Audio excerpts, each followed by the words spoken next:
یعنی رسولوں میں سے ہیں، اور آگے اللہ نے فرمایا آپ سیدھے راستے پر ہیں۔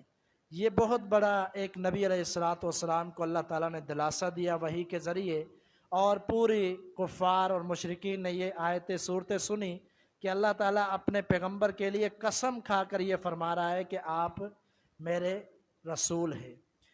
تو اس صورت میں اللہ تعالیٰ نے ایک اور واقعہ بھی ذکر کیا ہے، فرمایا کہ لَقَدْ حَقَّ الْقَوْلُ عَلَىٰ أَكْثَرِهِمْ فَهُمْ لَا يُؤْمِنُونَ، بہت سارے لوگوں پر حق واضح ہو جاتا ہے، حق کا پتہ چل جاتا ہے کہ یہ حق ہے یہ باطل ہے، اس کے باوجود اللہ تعالیٰ فرماتا ہے کہ وہ ایمان نہیں لاتے۔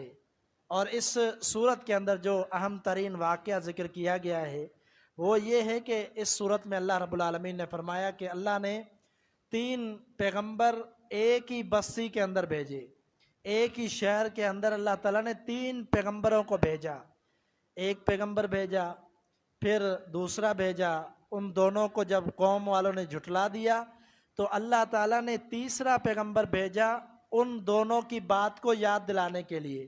اب یہ تینوں پیغمبر اللہ تعالیٰ کی وحدانیت توحید کی دعوت دے رہے ہیں۔ ایک دور دراز سے شخص آیا، اس کو پتہ چلا کہ میری بستی کے اندر کچھ اللہ کے انبیاء آئے ہیں جو دین کی بات کر رہے ہیں اور دین سکھلا رہے ہیں اور دین سمجھا رہے ہیں۔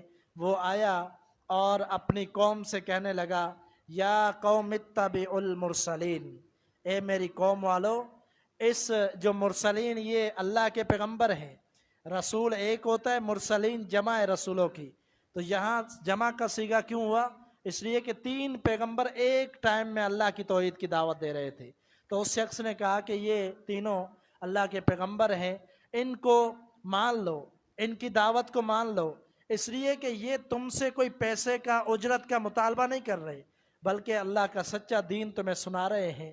اور پھر اس نے کہا کہ وَمَا لِيَ لَا أَعْبُدُ الَّذِي فَطَرَنِي، مجھے کیا ہے کہ میں عبادت نہ کروں، مجھے کیا ہے کہ میں ایمان نہ لاؤں ایسے رب پر جس نے مجھے پیدا کیا۔ اس نے فوراً ایمان لایا اور پھر اقرار کر لیا ان پیغمبروں کی رسالت کا۔ جب اس نے یہ معاملہ کیا تو قوم والے پہلے ہی ناراض تھے انبیاء پر، انہوں نے اس پر حملہ کیا اور اس کو شہید کر دیا۔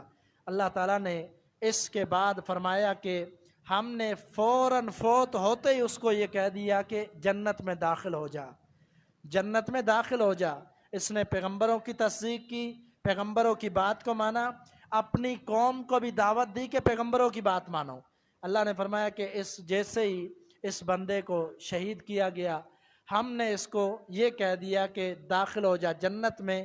اس شخص نے کہا کہ کاش میری قوم جان لیتی، کاش میری قوم جان لیتی کہ میرے رب نے مجھے معاف کر دیا اور اچھا ٹھکانہ دے دیا۔ اور انہوں نے افسوس کیا اس بندے نے کہ جس نے ایمان لایا اور اللہ تعالیٰ نے فوراً اس کو جنت دے دی۔ تو یہ بڑا ہی عظیم واقعہ اسی صورت کے اندر ہے، صورت یاسین کے اندر۔ اس صورت کے اندر قیامت کے منظر کو بھی بیان کیا گیا ہے، اس لیے ضروری ہے کہ ہم اپنے طور پر اس کا ضرور ترجمہ پڑھیں جس کے اندر قیامت ہے، جنت کا تذکرہ ہے، اللہ کی نعمتوں کا تذکرہ ہے۔ بہت ہی عظیم موضوع کے ساتھ یہ صورت ہے، بہت ہی مختصر بھی ہے، اتنی لمبی طویل صورت بھی نہیں ہے، تو ضرور اس کا مطالعہ کرنا چاہیے۔ اس کے بعد اللہ تعالیٰ نے صورت صافات کے اندر فرشتوں کی صفوں کے بارے میں ذکر کیا اور فرشتوں کے لشکروں کے بارے میں ذکر کیا۔ اس کی وجہ کیا تھی کہ مشرکین نے جھٹلا دیا تھا۔ مشرکین یہ سمجھتے تھے کہ یہ محمد صلی اللہ علیہ وسلم، اس کو کوئی جنات کی ایسی طاقت ہے کہ جو جنات اس کو آ کر کچھ باتیں بتلاتی ہیں اور یہ آگے پہنچاتا ہے باتیں۔ یہ باتیں کی انہوں نے، اور اس کے ساتھ ساتھ پھر انہوں نے جھٹلایا۔ تو اللہ تعالیٰ نے فرشتوں کا تذکرہ کیا، فرشتوں کی صفوں کا تذکرہ کیا، اور اللہ تعالیٰ نے بتلا دیا کہ یہ جو وحی ہے یہ فرشتے لے کر آنے والے ہیں اور اتنی قوت اور طاقت والے ہیں کہ راستے میں ان سے کوئی پوچھ نہیں سکتا، اس وحی کو چھین نہیں سکتا ان سے، اس وحی کو کوئی چرا نہیں سکتا ان سے۔ اور پھر اللہ تعالیٰ نے فرمایا کہ اگر کوئی جانور، کوئی جن اور ایسی مخلوقات اگر آسمان پر بھی چلے جائیں اس وحی کو چرانے کے لیے، اس دین کو چرانے کے لیے، اور باتیں وہاں سے چرانے کے لیے، تو فَأَتْبَعَهُ شِهَابٌ، اللہ تعالیٰ نے فرمایا کہ ان کے پیچھے ہم شہاب ثاقب لگا دیتے ہیں۔ یہ قرآن مجید کے ایک اور مقام پر ذکر ہے۔ تو اس وحی کو اللہ تعالیٰ نے بڑی ہی حفاظت کے ساتھ اپنے پیغمبر تک پہنچایا۔ اس کے بعد اسی پارے کے اندر صورت صاد ہے۔ اس صورت کے اندر نبی علیہ السلام پر بہت زیادہ اس حوالے سے یہ صورت نازل ہوئی کہ آپ کو دلاسا دیا گیا۔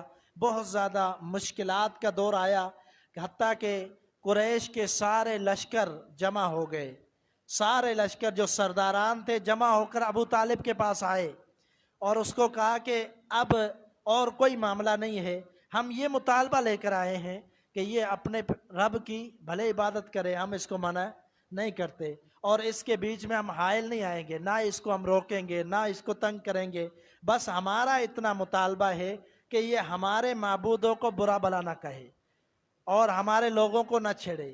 یہ مطالبہ لے کر ابو طالب کے پاس آئے سرداران قریش، یہ سارے آئے تو ابو طالب نے کہا کہ یہ اچھی بات ہے کہ اس حوالے سے تم آئے ہو کہ صلح جوئی ہو جائے۔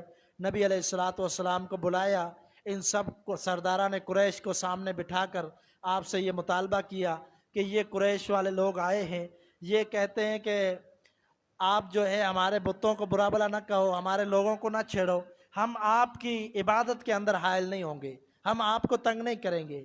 نبی علیہ السلام نے یہ بات سن کر آپ نے فرمایا کہ کیا قریش والوں کو ایسی بات نہ بتلاؤں کہ جس بات کی وجہ سے قریش والے عرب و عجم کے مالک بن جائیں۔ ان کے سامنے، سرداروں کے سامنے یہ مطالبہ اور لے کر آئے تھے، لیکن جب انہوں نے کہا کہ وہ کیا بات ہے تو نبی علیہ السلام نے فرمایا قولوا لا الہ الا اللہ، فرمایا لا الہ الا اللہ کہو، اللہ کے علاوہ کوئی معبود نہیں، یہ بات کہہ لو۔ یہ سرداران کو بھی پیغام دیا، اپنے چچا ابو طالب کو بھی، جو بھی سردار تھے ان کو بھی پیغام دیا کہ یہی ایک کلمہ ہے جو عرب و عجم کے اندر تمہیں عزت بخش سکتا ہے، تمہیں مقام دے سکتا ہے، اس کلمے کی پیروی کرو، اسی کو مان لو، اسلام کے اندر داخل ہو جاؤ۔ اور یہ بات سنتے ہی جو سرداران تھے وہ غصہ ہو گئے اور اسی وقت اٹھے اور مجلس سے چلے گئے۔ تو صورت صاد اسی پس منظر کے ساتھ نازل ہوئی۔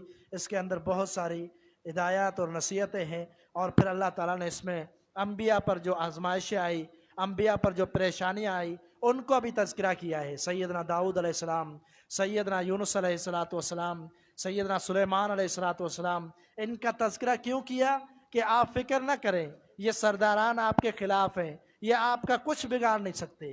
یہ تذکرہ کر کے اللہ تعالیٰ نے اپنے پیغمبر کو دلاسا دیا اور آپ علیہ السلام کو حق اور سچ کہنے کی ایک طرح سے تلقین کر دی کہ ہمیشہ آپ حق سچ کہیں اور اسی پر ڈٹے رہیں، باقی ان کے لیے اللہ کافی ہے۔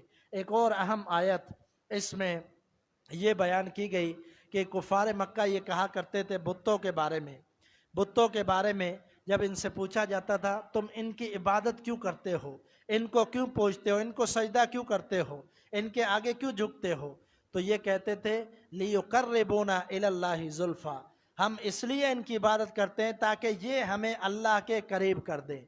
یہ مشرکین مکہ کا جملہ تھا۔ یہاں آج مسلمانوں کی بھی یہی حالت ہے۔ مسلمانوں کو بھی اگر کہا جائے فلاں پیر اور ولی کو سب کچھ کیوں مان لیا، ان کی درباروں پر کیوں سجدے کرتے ہو، ان کی منتیں کیوں مانتے ہو، ان کے لیے نظر و نیاز کیوں کرتے ہو، تو آج مسلمان بھی یہی کہتے ہیں کہ یہ ہمیں اللہ کے قریب کر دیں گے۔ حالانکہ اللہ رب العالمین فرماتا ہے قرآن مجید کے اندر، محمد رسول اللہ صلی اللہ علیہ وسلم کو فرما دیا وَإِذَا سَأَلَكَ عِبَادِي عَنِّي فَإِنِّي قَرِيبٌ أُجِيبُ دَعْوَةَ الدَّاعِ إِذَا دَعَانِ۔ اللہ کے رسول صلی اللہ علیہ وسلم کو واضح پیغام دے دیا، جب آپ سے آپ کی قوم والے یہ لوگ آپ سے سوال کریں کہ اللہ کے بارے میں، میرے بارے میں، اللہ فرماتا ہے میرے بارے میں اگر سوال کریں تو ان کو کہہ دیجئے اللہ بہت قریب ہے، اللہ بہت قریب ہے۔ اللہ تو شہرک کے بھی قریب ہے، اتنا اللہ قریب ہے، پھر وسیلے کی کیا ضرورت ہے کہ بندہ اس کے پیچھے بھاگے، اس کے پیچھے بھاگے، اس پیر کو اپنے لیے وسیلہ بنا لے، اس درگاہ کو وسیلہ بنا لے۔ اللہ اتنا قریب ہے۔ اللہ فرماتا ہے ڈائریکٹ مجھے پکارو، ڈائریکٹ مجھ سے مانگو۔ اللہ نے اتنا گہرا تعلق اپنے بندے سے قائم کیا ہوا ہے، جب اللہ یہ کہتا ہے مجھے ڈائریکٹ پکارو، پھر بندہ اللہ تعالیٰ کی اس بات کو کیوں نہیں مانتا؟